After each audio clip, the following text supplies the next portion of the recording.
సుబ్బులు, ఏంటమ్మాయి గారు? ఈ రోజు నిన్ను పనిలోంచి తీసేస్తున్నాను, వెళ్ళిపో. ఏంటమ్మాయి గారు? ఈ రోజు నిన్ను పనిలోంచి తీసేస్తున్నాను, వెళ్ళిపో. అయ్య బాబు, నేనేం తప్పు చేశాను అమ్మాయి గారు?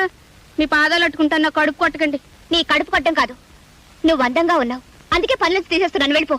ఏంటండి, అందంగా ఉన్నానని పనిలోని తీసేస్తారండి? భలే బాగుందండి. అయినా మీరు అందంగానే ఉన్నారు కదండి. నా అందం మీకేం చెరుపు చేస్తా అమ్మాయి గారు? మగవాళ్ళు కోతులాంటి వాళ్ళని మా అమ్మ చెప్పింది. ఏ క్షణంలో ఏం జరుగుతుందో ఎవరు చెప్పగలరు? అందుకే ఇంట్లో అందమైన వాళ్ళు ఎవరు ఉండకూడదు. ఓ అంతే కదా.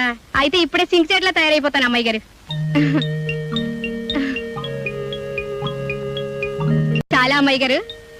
చాలదు, ఇంకా అసహ్యంగా తయారైతేనే అప్పుడు జీతం పెంచుతాను. అట్టాగే అమ్మాయి గారు.